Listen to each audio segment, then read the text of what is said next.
Welcome back. We just had that heavy snow and you may be wondering, how did my plants do? Will they be okay? The man with the answers is here, Andrew Valk. Andrew, where do we start after this whole winter weather fiasco we had over the weekend? Yeah, it was a beautiful event, you know, and luckily plants, I say this a lot, like they don't die from the cold, they die from just the movement of water, the freeze and thaws, the up and down in the root tissue, just movement of roots. Well, how do I stop that under the ground? So that's the thing you want to balance out. But if you did get some cold, just to jump with that real quick, and even in the dead of winter, you will start to see some browning of some foliage of plant material. But that's not bad. That's not bad. This is the boxwood, and boxwoods do this very naturally. Granted, there are plants that aren't supposed to look like that, so if you pruned them properly, you will see browning tips from there. It's classic winter burn, but you will see some browning. So don't fret if you see those, you know. But the main thing on coming out of a deep freeze, out of a snow event, as snow comes down naturally, it compresses and flattens plants. You know, that's the biggest risk, is physical damage.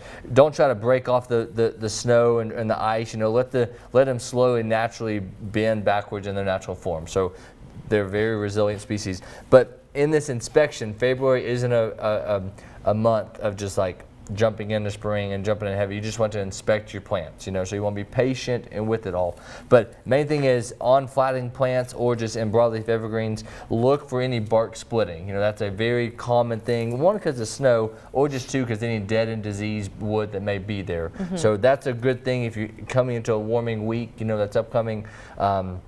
Get outside and just inspect your plants. I actually just whack the plant, and so I need to stop doing that. Stop doing that. Stop doing that. And the biggest thing on snow events is what kills plants is that movement of roots. You know, the up and down, the freeze and thaw. You know, because as water gets in it, as it freezes, this little depiction of a little plant in the ground or in a container. It works the same way.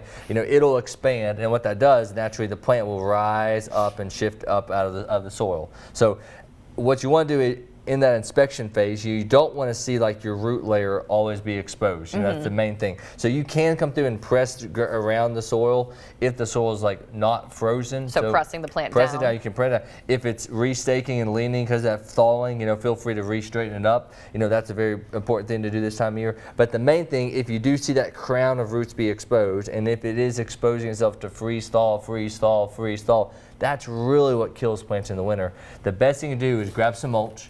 And then just make sure you got 2 or 3 inches of mulch all the way around. And you've talked about this before. Mulch is your friend. Mulch is your friend, especially with winter, especially after or to resist a freeze thawing event. So if you just cover, try not to mound the mulch. Don't mound it like really like a And you don't need to compact it on, right? You don't need to compact it. You know, just like a good loose mulch, 2 or 3 inches is the main thing. So as you do the inspection, if you see that exposure of the crown that's there, you know, you just want to make sure that's what you don't want to happen.